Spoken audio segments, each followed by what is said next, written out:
Fala, meus amores, tudo bom? Hoje nós vamos falar sobre o gênero desafio. Lembrando que nós vimos o cordel, né? Nós começamos a ver o cordel também, e o desafio tem uma semelhança muito grande com o cordel. Lembrando também que o cordel é um texto que se estrutura a partir de versos e estrofes, né? Ele se assemelha muito com a música também, por conter rimas, né? E essas rimas dão uma certa musicalidade e também o texto ele fica muito divertido, né? Apesar de tratar de você ter assuntos, por exemplo, relacionados à seca, né, do Nordeste, problemas, questões sociais, questões políticas, questões econômicas, que são, né, problemas sérios, né, que são tratados, né, a questão do sofrimento, né, do trabalho, do estio, né, do plantio, enfim, todas essas questões vocês podem encontrar na literatura de cordel, mas também de uma maneira bem divertida, bem dinâmica, né, por meio dessas rimas, né, que tornam o texto muito agradável, muito rico, né? Tanto nessa parte da estrutura, da composição, quanto no conteúdo, né, que ele apresenta. Então, na página 30 do livro de vocês, de português, vocês vão ver lá o desafio. Assim como o cordel, o desafio também é um gênero de tradição popular. Página 30. É um gênero de tradição popular.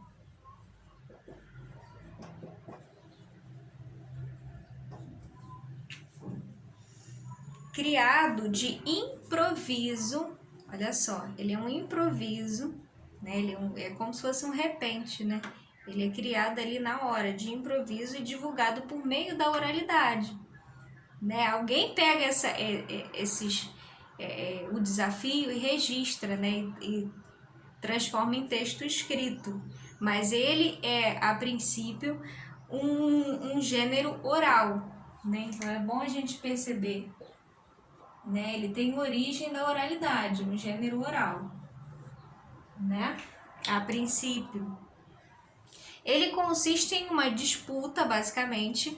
O que é o desafio, né? O desafio ele vai ser essa disputa entre duas pessoas, dois cantadores, vamos dizer assim, né?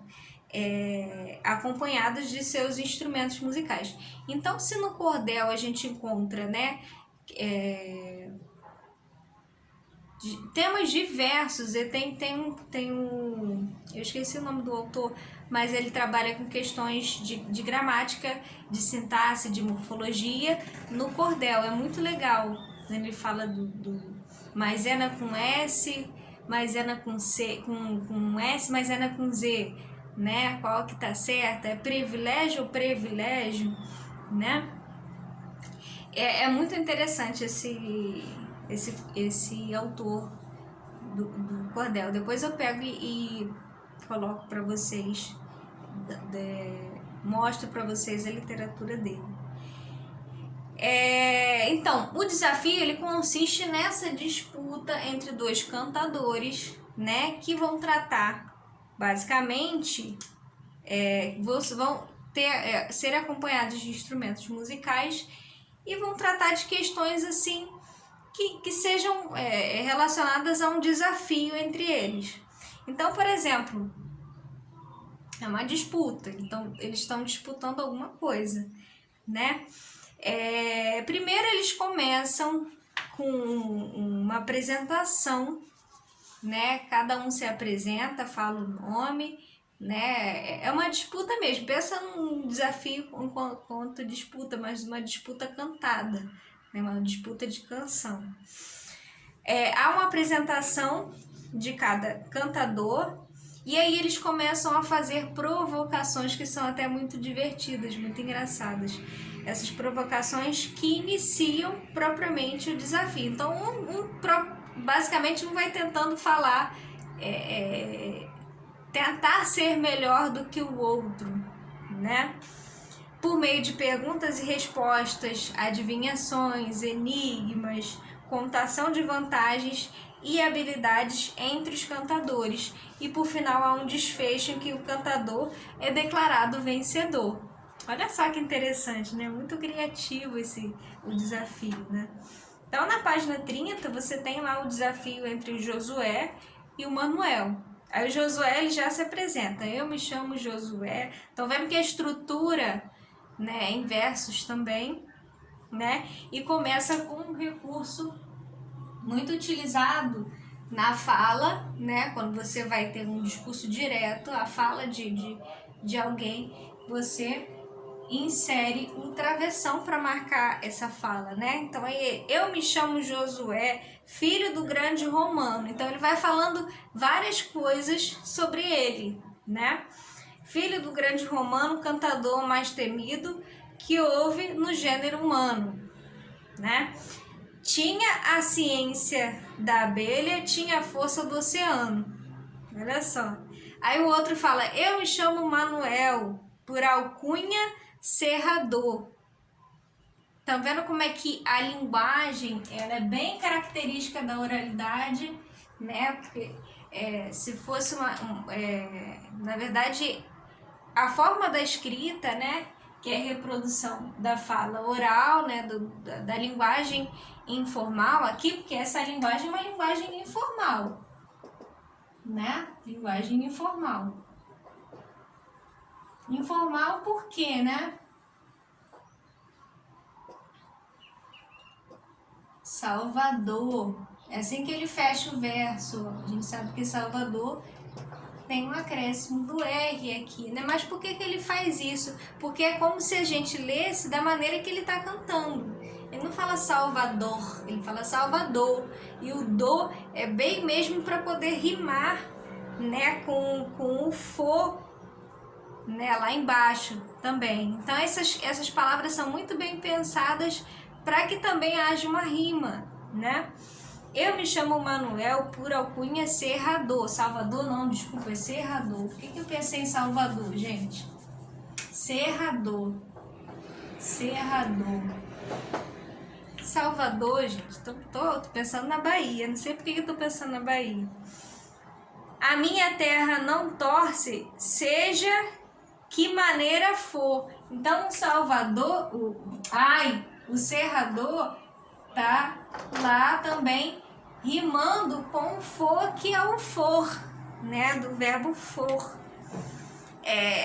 Os dentes dela vomitam. Olha só a falta de concordância aí, também intencional, né? Os dentes vomitam, os dentes dela vomitam grande raio abrasador. O abrasador também, para poder rimar com o final dessas palavras. Serrador, eu nunca achei cantador que me afrontasse num cerco que eu não rompesse, burro que eu não amarrasse, barbatão que me investisse e eu no chão que não botasse.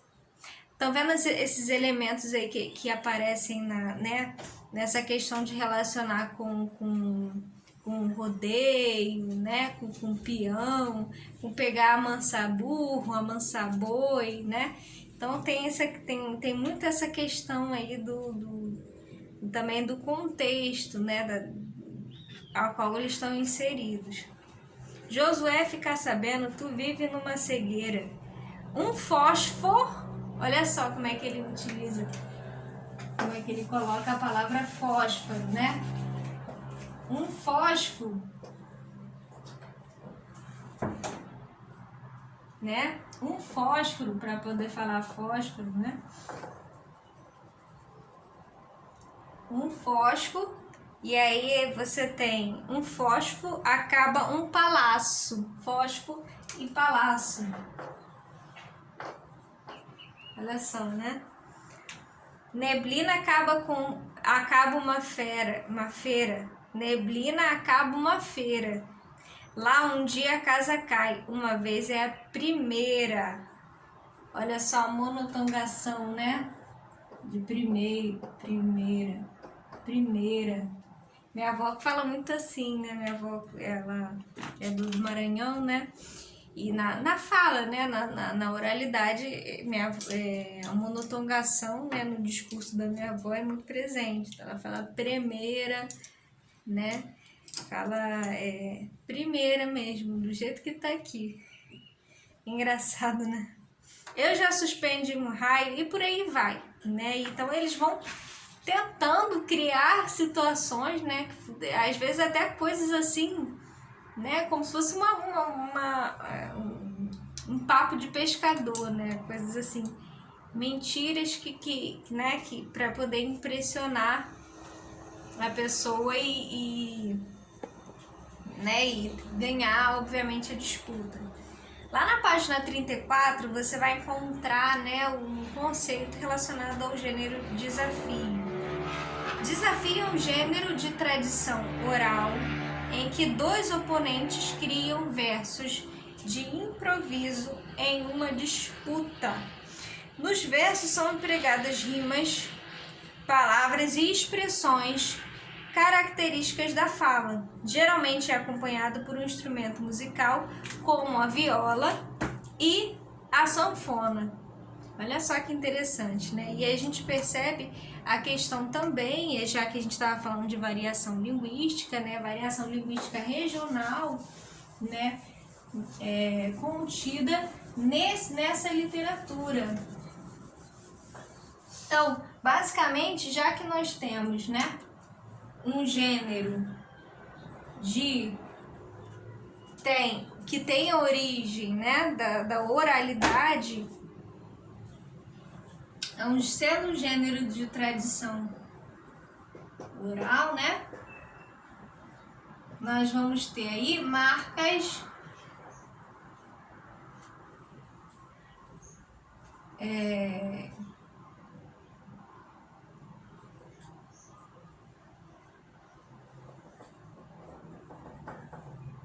de linguagem, né?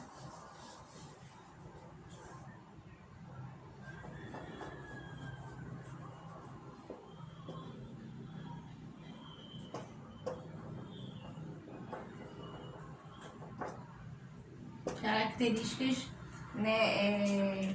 E aí o que a gente vai encontrar, né? A tradição oral, expressões regionais, né? Variação linguística.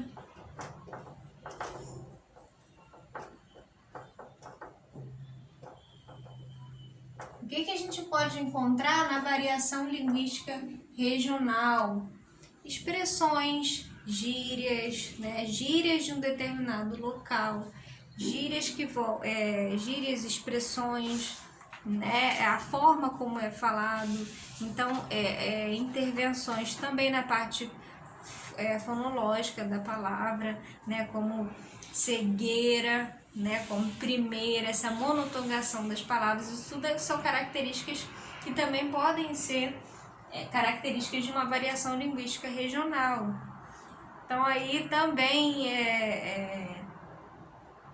às vezes o emprego de uma palavra que em um determinado lugar significa uma coisa, em outro significa em outra. A mesma palavra tem significados diferentes, né, de região para região. Por exemplo, arrelia. Arrelia é uma palavra que pode receber diferentes sentidos dependendo da região onde ela é empregada. Por exemplo, no Nordeste brasileiro, né, arrelia significa multidão. Já em Minas Gerais, né, a mesma palavra, arrelia, significa outra coisa. Arrelia, no Nordeste brasileiro, significa multidão. E em Minas Gerais, por exemplo, como eu havia mencionado, significa barulhento, né? Barulhento, pessoa, sentido de barulhento. Então, há outras palavras também, como por exemplo, minha avó utiliza muito Jussara ou Mucura. Mucura, lá no Maranhão. Aqui a gente fala gambá. No Rio. Aqui no Rio a gente fala biscoito, lá em São Paulo eles falam bolacha, né? Tem uma parte do Rio, não sei se tem uma parte do Rio que fala italiano e tem uma outra parte do Rio que fala joelho. Eu não sei se o italiano é coisa do pessoal que é daqui do outro lado da poça, né? De Niterói, São Gonçalo. E o pessoal lá do Rio fala joelho, ao invés de falar italiano, aquele salgado, né? Tem variações até que a gente encontra por exemplo, de São Gonçalo e de São Gonçalo de Itaboraí, por exemplo, né? E também porque grande parte das pessoas que moram tanto aqui quanto em São Gonçalo são pessoas que também, se você for ver a origem de cada um, né? São pessoas que talvez tenham vindo do norte, do nordeste, como a minha família, por exemplo, minha família que veio do Maranhão, né? Meu avô veio pra cá lá quando ele tinha os 30 anos dele, os 20 e poucos anos, quase 30 anos dele. E isso lá na década de... Né, minha avó que ela vive aqui no Rio, só do que ela vive aqui, ela tem 60 anos que ela mora no Rio. Né? Ela veio de São Luís, do Maranhão, pra cá. Então, olha quanto tempo, né? E toda a rua da minha avó, né? A maioria do pessoal veio do Ceará, veio da Paraíba, veio de outros locais para poder conseguir trabalho aqui, né? A oportunidade de trabalho aqui era melhor do que lá. E criaram a sua vida aqui.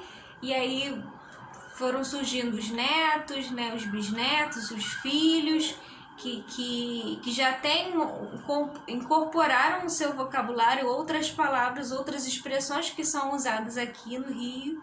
E minha avó também, né? Minha avó também, meu avô também usam, né, expressões aqui do Rio. Eles só não conseguiram perder muito o sotaque, né? Porque minha avó ainda puxa muito S, né? A minha avó fala muitas coisas do Maranhão que ela nunca perdeu. E nunca vai perder, né? Porque minha avó já tem 80 e poucos anos, né? Quase 90 aí. E nunca perdeu o sotaque dela, o S, né? O que a gente fala, o S puxado, né? Do pessoal do Maranhão.